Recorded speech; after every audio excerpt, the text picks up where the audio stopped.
Grandma was quite happy to live here in the house by herself where she'd always lived, and she was strong enough to cope with it. Well, welcome to Bankford House.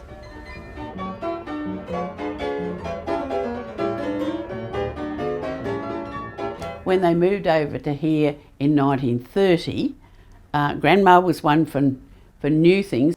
So Grandma traded the old piano in and bought the latest thing there was, a pianola, so that it could be played and so that you could put a roll in, and if you couldn't play the piano you could put a roll in and make music.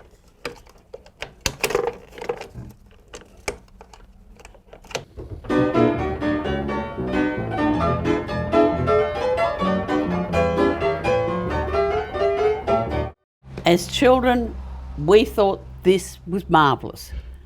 We spent hours. I'm sure Grandma got headaches from all the times that she had it, but when she had lots of grandchildren here, it was certainly a good entertainer. We'd spend hours playing rolls and singing around the piano. I know the adults like to sing around the piano of an evening, but we kids certainly enjoyed our times of being around the piano.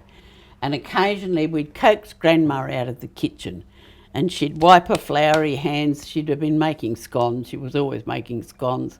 She'd wipe her floury hands on her apron and we'd get her to play. She'd use up nearly as many keys as the pianola did. Up and down there, no music. She would just play and say, "That's all I can remember today." Then we'd go back to making our music again. This room was Grandma's room, and somebody asked me, when was it Grandma's room? And as far as I know, this was the girls' room when they built these extra rooms in 1878, and Grandma was a baby then, so as far as I know, this was her room all her life. And it was certainly her room when she got married, and when she got married to Grandfather, he just came and joined her here. The kitchen table was always just in this area. And so Grandma spent a lot of her time sitting at the kitchen table having a cup of tea or cooking scones or cakes at the kitchen table. She was one who loved a cup of tea. And she'd make a cup of tea and she'd pour a cup straight away and drink it while it was hot. She'd say, "Come on, drink it up while it's hot." And I can remember my dad saying, "Glad she never took to whiskey, she'd have been awful." But the kitchen dresser it's never changed. It's never changed over the years.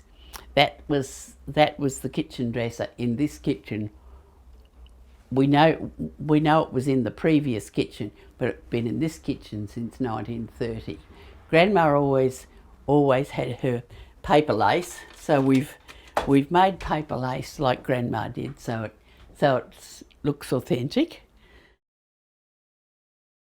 That's the sort of tub that Grandma would put in front of the fire on a winter's night when she had grandchildren here, and put warm water in it. And you'd have a scrub in the tub in front of the stove, and she'd have the towel hanging on the wood stove would be going, and she'd have a towel hanging on the oven door. And when you'd finished your bath, you'd stand up and she'd wrap you in a hot towel before you got your pyjamas on. That's the sort of thing. People pay big money today to go to spas and saunas and things, but Grandma had it all down to a fine art in those days.